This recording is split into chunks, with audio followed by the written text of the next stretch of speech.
देखिएगा, इन Dumas method of estimation of nitrogen 0.4 gram of an organic compound gave 60 ml of nitrogen collected at 300 Kelvin temperature and 715 mmHg pressure.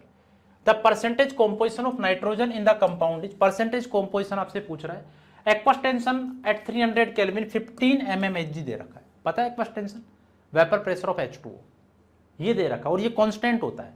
इसका मतलब आपके पास में यहां पर partial pressure of nitrogen रहा, वो कितना रहा भाई 715 है, ये क्या है आपके पास में टोटल प्रेशर है, माइनस ये एक्वस टेंशन, तो 700 mmHg ये नाइट्रोजन का प्रेशर रहा है। ठीक है, अब ये कह रहा है कि ऑर्गेनिक कंपाउंड है आपके पास में 0.4 ग्राम, ये कोई ऑर्गेनिक कंपाउंड है जो कि 0.4 ग्राम है। ड्यूमास मेथड के अंदर जो भी नाइट्रोजन है वो कलेक्ट हो जाएगी आपके पास में और 60 ml कलेक्ट हो रही है, इतनी नाइट्रोजन कलेक्ट हो रही है 0.4 ग्राम ऑर्गेनिक कंपाउंड से। ठीक है, अब आपको यहां पर कितना मोल है वो नाइट्रोजन कलेक्ट हो गई ये पता किया जा सकता है।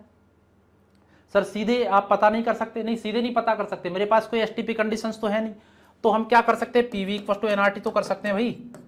तो मोल ऑफ नाइट्रोजन कितने आ जाएंगे, पीवी अपॉन आरटी। पी कितना है 700 mmHg, 700 अपॉन 760 कर देता हूं मैं, एटमोस्फेयर में आ जाएगा, इनटू वॉल्यूम कितना है 60 ml, लीटर में कन्वर्ट करना पड़ेगा ना। आर का वैल्यू 0.0821, क्योंकि ये एटमॉस्फेयर में कन्वर्ट कर दिया, ये एटमॉस्फेयर में पूरा का पूरा, और ये लीटर में कन्वर्ट कर दिया, तो लीटर एटमॉस्फेयर में 0.0821, और टेम्परेचर कितना है आपके पास में 300।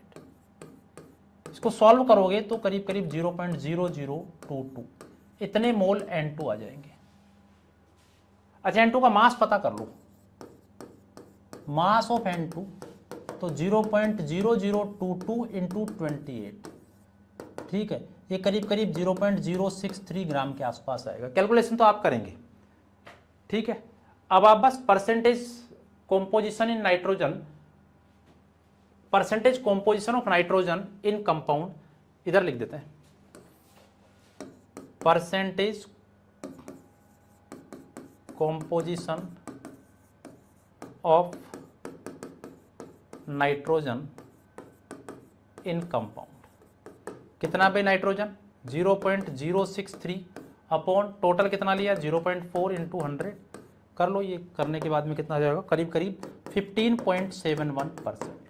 सॉल्व कैलकुलेशन करना आपका काम है, तो 4 इज द राइट आंसर।